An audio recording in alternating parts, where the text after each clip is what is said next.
नमस्कार. वाघमारे गुरुजी इथेच राहतात ना? हो, मीच दीपक वाघमारे. आपण? मी अविनाश रत्नपारखे. हां असे आश्चर्याने पाहू नका माझ्याकडे. मी तुमच्या नापासांच्या शाळेत प्रवेश घ्यायला आलोय. हां हां, आलं, लक्षात आलं.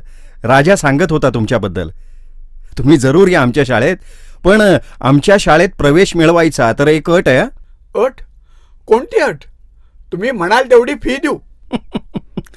आमच्या शाळेत शिक्षण फुकट असतं, पण अट हीच की विद्यार्थी आधीच्या शाळेत नापास झालेला पाहिजे. काय म्हणता? हो. मग ही अट मी चांगलीच पूर्ण करू शकतो. हां, पण काय हो, इतकी भारी अट का ठेवली तुम्ही? अहो, ती एक कहाणीच आहे. 1 वर्ष झालं त्याला.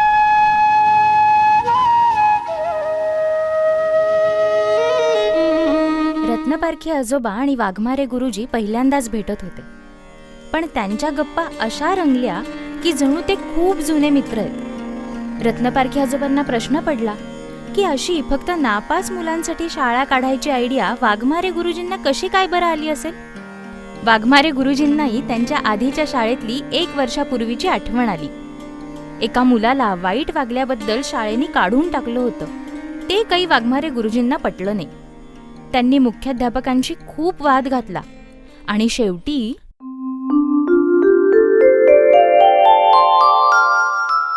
सर, मुलांच्या भल्यापेक्षा जर तुमचा स्वार्थ आणि अहंकार तुम्हाला महत्वाचा असेल तर असल्या शाळेत मलाच राहायचं नाहीये. तुम्ही मला काढून टाकण्यापूर्वी मीच नोकरी सोडतो आणि शाळा सोडून जातो. एवढं बोलून झाल्यानंतर झटक्यात वाघमारे गुरुजी चालायला लागले. रागाच्या भरात आपण किती वेगाने चालतोय हेच त्यांच्या लक्षात आलं नाही. तेवढ्यात कोणीतरी एकदम समोर आलं आणि वेगाने चाललेल्या गाडीला अचानक ब्रेक लागल्यावर जसा धक्का बसतो तसा धक्का बसून ते थांबले. शाळेतला 9वीचा विद्यार्थी राजा म्हणजेच संतोष गोसावी उभा होता.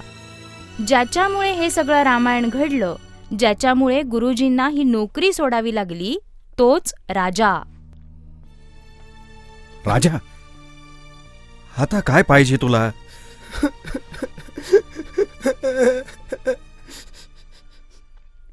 पहिल्यापासून राजाने गुरुजींना कोड्यातच टाकलं होतं. शिक्षणात तो ढगोळा होता.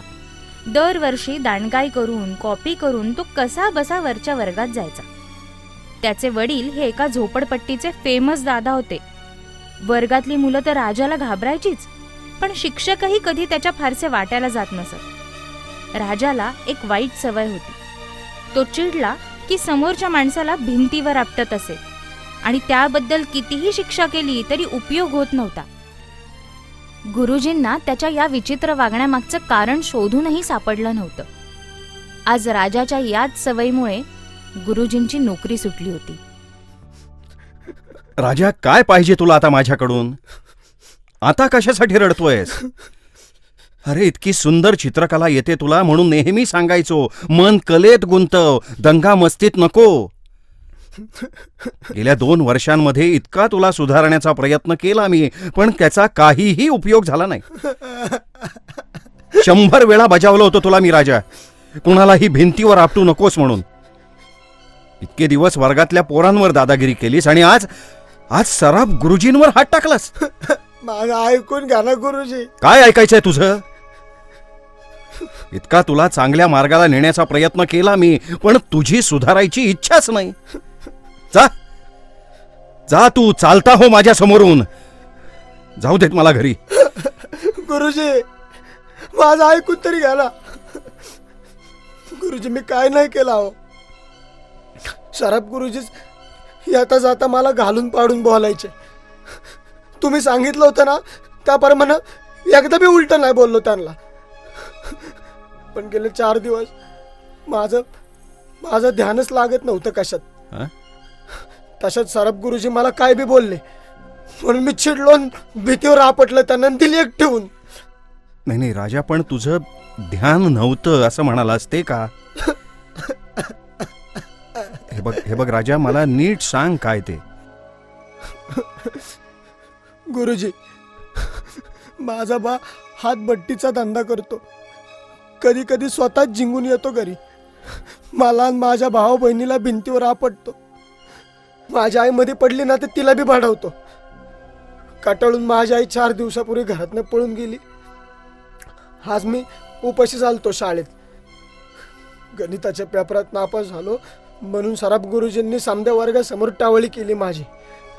म्हणून वागलो गुरुजी मी असा. मी पाय तर सराफ गुरुजींची, मोठ्या सरांची पण माफी मागतो, पण तुम्ही नका न जाऊ शाळा सोडून. वाघमारे गुरुजींच्या डोक्यात प्रकाश पडला. राजाच्या त्या सवयी मागचे कारण त्यांना समजले. त्याच्या बापाविषयीची चीड ही अशी बाहेर येत होती तर गुरुजींची बेचैनी एकदम गेली.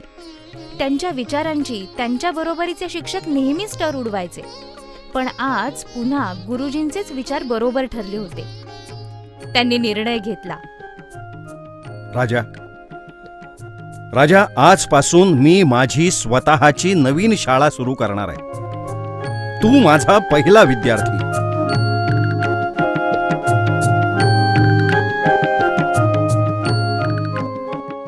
हां, आणि अशा तऱ्हेने 1 वर्षापूर्वी तुमची ही नापासांची शाळा सुरू झाली.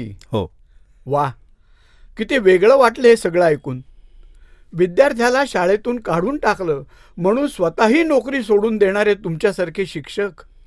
वा वा, खरंच खरंच कमाल आहे.